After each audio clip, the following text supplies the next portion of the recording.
ગુજરાતના ઇતિહાસમાં એક અસામાન્ય ઘટના સામે આવી છે, જેમાં એક ફરિયાદીએ પોલીસનો આભાર માનવા શહેરના વિવિધ વિસ્તારોમાં કુખ્યાત સદ્દામ ગોદિલ ગેંગ વિરુદ્ધ મોટા હોર્ડિંગ્સ લગાવ્યા છે।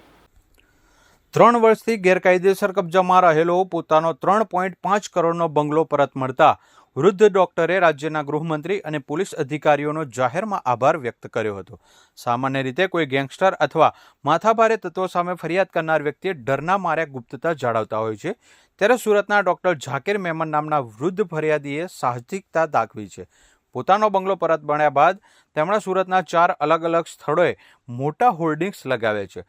આ હોર્ડિંગ્સમાં ગૃહ રાજ્યમંત્રી Harsh Sanghavi, police commissioner Anupamsinh Gehlot, SOG DCP Rajdeepsinh Nakum, SOG PI Atul સોનારાની ટીમનો આભાર વ્યક્ત કર્યો છે। હોર્ડિંગ્સ પર મુખ્ય સંદેશ તરીકે લખવામાં આવ્યું છે કે આ નટોરિયસ ક્રિમિનલો સદ્દામ ગોદિલ ગેંગને કાનૂની સબક શીખવાડવા બદલ ખૂબ ખૂબ આભાર। ફરિયાદી દ્વારા ગેંગ વિરુદ્ધ જાહેર માધ્યમ પર આ રીતે આભાર વ્યક્ત કરવો એ ગુજરાતમાં એક પ્રથમ ઘટના ગણાય છે। આ સમગ્ર મામલો 3 વર્ષ જૂનો છે। વૃદ્ધ ડોક્ટર ઝાકીર મેમનના 3.5 કરોડની કિંમતના બંગલા પર સુરતની કુખ્યાત સદ્દામ ગોદિલ ગેંગ દ્વારા બળજબરીપૂર્વક અને ગેરકાયદેસર રીતે કબજો કરી લેવામાં આવ્યો હતો। 3 વર્ષના લાંબા સમયગાળા સુધી ડોક્ટર મેમન પોતાનું મકાન પરત મેળવવા માટે સતત કાયદાકીય અને વહીવટી પ્રયાસો કરી રહ્યા હતા, પરંતુ ગેંગની દાદાગીરી સામે તેમને સફળતા મળી નહોતી।